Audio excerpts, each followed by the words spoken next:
भक्त के कहने पर प्रभु श्री राम ने रसोई बनाई। भक्त और भगवान की रोचक कथा। बहुत साल पहले की बात है। एक आलसी लेकिन भोला भाला युवक था आनंद। दिन भर कोई काम नहीं करता, बस खाता ही रहता और सोए रहता। घर वालों ने कहा कि चलो जाओ निकलो घर से, कोई काम धाम करते नहीं हो, बस पड़े रहते हो। वो घर से निकलकर यूं ही भटकते हुए एक आश्रम पहुंचा। वहां उसने देखा कि एक गुरुजी है और उनके शिष्य कोई काम नहीं करते, बस मंदिर की पूजा करते हैं। उसने मन में सोचा कि यह बढ़िया है, कोई काम धाम नहीं, बस पूजा ही तो करना है। गुरुजी के पास जाकर पूछा, क्या मैं यहाँ रह सकता हूँ?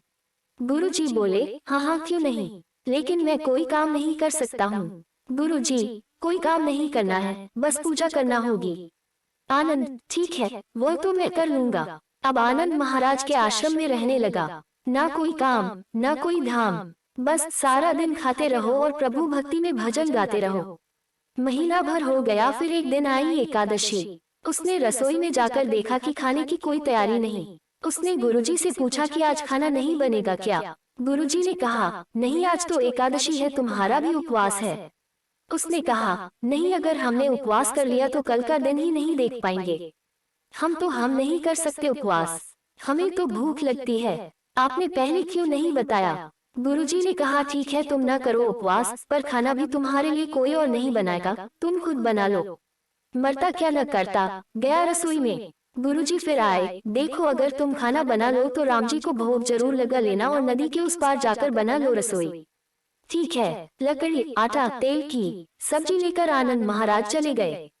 जैसे तैसे खाना भी बनाया, खाने लगा तो याद आया कि गुरुजी ने कहा था कि राम जी को भोग लगाना है। लगा भजन गाने, आओ मेरे राम जी भोग लगाओ जी, प्रभु राम आए, श्री राम आए, मेरे भोजन का भोग लगाए। कोई न आया तो वह बेचैन हो गया कि यहाँ तो भूख लग रही है और राम जी आ ही नहीं रहे। भोला मानस जानता नहीं था कि प्रभु साक्षात तो आएंगे नहीं, पर गुरुजी की बात मानना जरूरी है। फिर उसने कहा, देखो प्रभु राम जी, मैं समझ गया कि आप क्यों नहीं आ रहे हैं। मैंने रूखा सूखा बनाया है और आपको तरमाल खाने की आदत है, इसलिए नहीं आ रहे हैं। तो सुनो प्रभु, आज वहाँ भी कुछ नहीं बना है, सबको एकादशी है, खाना हो तो ये भोग ही खा लो। श्री राम अपने भक्त की सरलता पर बड़े मुस्कुराए और माता सीता के साथ प्रकट हो गए।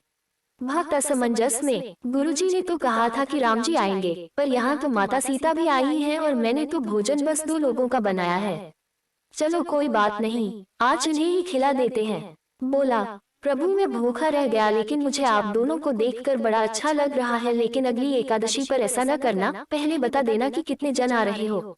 और हाँ, थोड़ा जल्दी आ जाना। राम जी उसकी बात पर बड़े मुदित हुए, प्रसाद ग्रहण करके चले गए। अगली एकादशी तक ये भोला मानस सब भूल गया। उसे लगा कि प्रभु ऐसे ही आते होंगे और प्रसाद ग्रहण करते होंगे।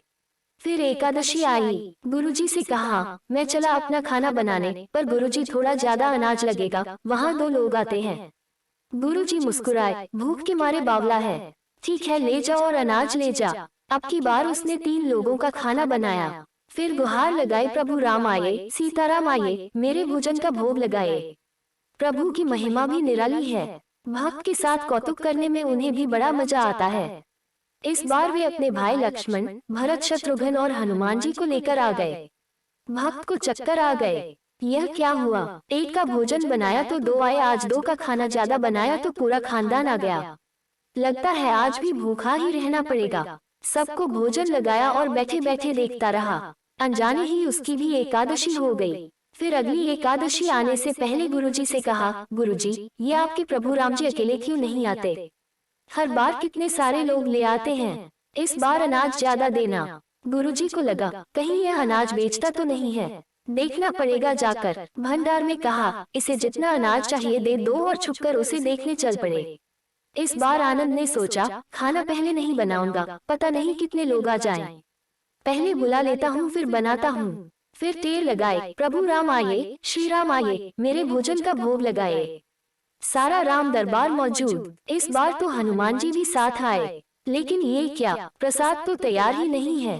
भक्त ठहरा भोला भाला, बोला, प्रभु इस बार मैंने खाना नहीं बनाया। प्रभु ने पूछा क्यों? बोला, मुझे मिलेगा तो है नहीं, फिर क्या फायदा बनाने का, आप ही बना लो और खुद ही खा लो। राम जी मुस्कुराए, सीता माता भी गदगद हो गई उसके मासूम जवाब से। लक्ष्मण जी बोले, क्या करे प्रभु? प्रभु बोले, भक्त की इच्छा है पूरी तो करनी ही पड़ेगी, चलो लग जाओ काम से। लक्ष्मण जी ने लकड़ी उठाई, माता सीता आटा सानने लगी। भक्त एक तरफ बैठकर देखता रहा। माता सीता रसोई बना रही थी तो कई ऋषि मुनि व यक्ष गंधर्व प्रसाद लेने आने लगे। इधर गुरुजी ने देखा कि खाना तो बना नहीं, भक्त एक कोने में बैठा है। पूछा, बेटा क्या बात है, खाना क्यों नहीं बनाया? बोला, अच्छा किया गुरुजी आप आ गए, देखिए कितने लोग आते हैं प्रभु के साथ। गुरुजी बोले, मुझे तो कुछ नहीं दिख रहा तुम्हारे और अनाज के सिवा। भक्त ने माथा पकड़ लिया, एक तो इतनी मेहनत करवाते हैं प्रभु, भूखा भी रखते हैं और ऊपर से गुरुजी को दिख भी नहीं रही है और बड़ी मुसीबत है। प्रभु से कहा, आप गुरुजी को क्यों नहीं दिख रहे हैं? प्रभु बोले, मैं उन्हें नहीं दिख सकता। बोला, क्यों? वे तो बड़े पंडित हैं, ज्ञानी हैं, विद्वान हैं, उन्हें तो बहुत कुछ आता है, उनको क्यों नहीं दिखते आप?